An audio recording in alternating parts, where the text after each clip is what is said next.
Lono. So ngayon no, gusto kong i-encourage ang lahat no na magbasa no ng Biblia, magbasa ng mga kautusan o sulat ng ating Panginoong Hesukristo, itong salita ng Diyos.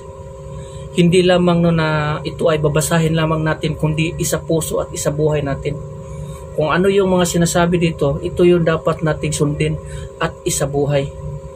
Hindi yung binabasa lamang natin no na para bang nagpamilyarisasyon lang tayo o kumbaga o ano man yun, no, nawala pa tayong naiintindihan sa ating binabasa.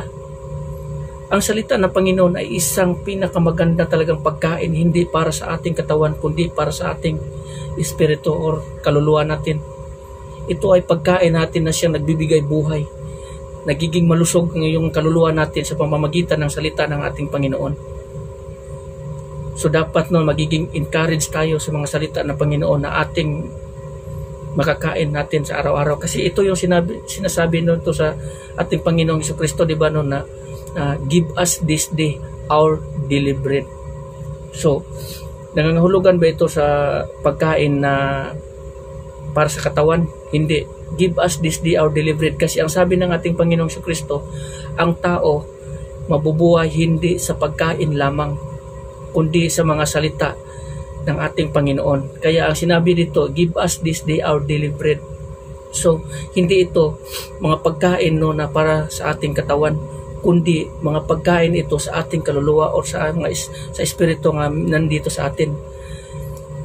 Ang salita ng Panginoon, ang kautusan ng Panginoon, ang salita ng Panginoon, ang kalooban ng Panginoon, ito yung pagkain na gusto no, na binigay sa atin no, na hingiin natin sa ating Panginoon araw-araw.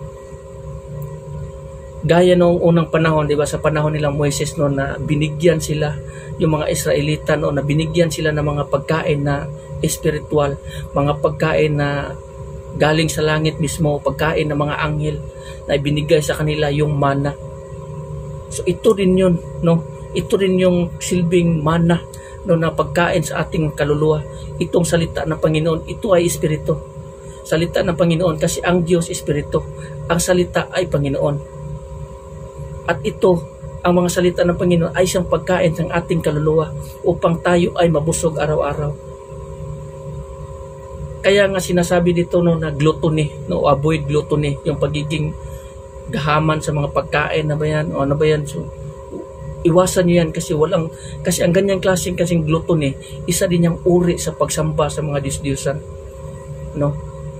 Hindi mo dapat punuin no, sa lahat ng kagustuhan or sundin yung kagustuhan ng inyong laman. Kung laging utos ng inyong laman is gusto mong kumain para sa katawan mo na yan, walang kakwenta-kwenta yan, kasi yung anin mo yung pagkain na yan no, na pinapataba mo yung katawan mo pero yung kaluluwa mo napakapayat. Kasi nga gutom palagi sa salita ng Panginoon. Dito sa kasulatan, sabi ng atin ni Apostol Pablo no, na ang katawan na ito ay kailanman hindi makakapagpamana sa kaharian ng langit. Hindi makaambit or hindi makamana sa kaharian ng langit, kasi ang katawan na ito is hanggang dito lamang sa mundong ito. Ang espiritu na nandito sa atin, yun yung babalik sa Panginoon. Lahat tayo mababago pagdating ng araw. Kung napapansin nyo, ang isang binhi or isang botil ng binhi o botil na lang ng isang munggo, hindi yan mabubuhay. Pag itanim mo yan, dadaan mo na yan sa pagkamatay bago yan mabubuhay. At aangat yan at magugrow at tutubo yan. Ang balat nun, isang butil ng ganyan, halimbawa ganito, ito yung butil ng munggo, tutubo yan dito tutubo yan dito, at itong balat na ito matatanggal ito siya at bababaon sa lupa at maiiwan sa lupa habang tumutubo na yung nandun sa ilalim. So ito rin yung nangangahulugan sa ating buhay o katawan. Mamamatay ang katawan natin at mabubulok sa lupa. Pero yung kaluluwa na mayroon sa atin, yun yung aangat. babalik sa Panginoon. Kaya nga dito sinasabi dito sa kasulatan no, na muling pagkabuhay. Tayong lahat mabubuhay muli. Walang kahit isa na hindi mabubuhay muli. Lahat tayo mabubuhay muli. Yung iba papunta sa kaparusahan at yung iba naman makapagmana sa kaharian ng langit, kaharian ng Diyos. Doon masiparit yung dalawang klase ng tao na nangangahulugan sa kambing at sa karnero.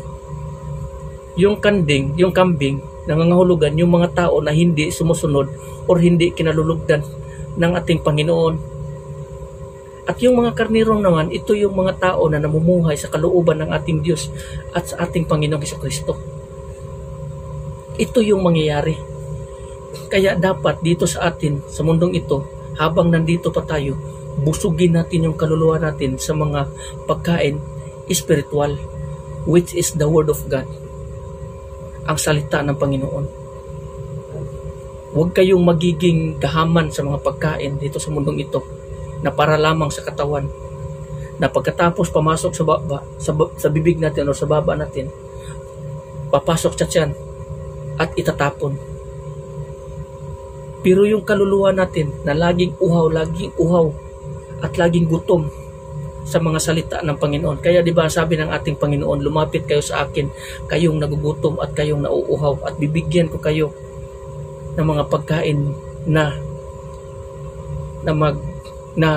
siyang anong tawag nito? Na siyang magbubungan ng buhay na walang hanggan, which is the Word of God, ang salita ng ating Panginoon, sa pagsunod natin sa kalooban ng ating Panginoon.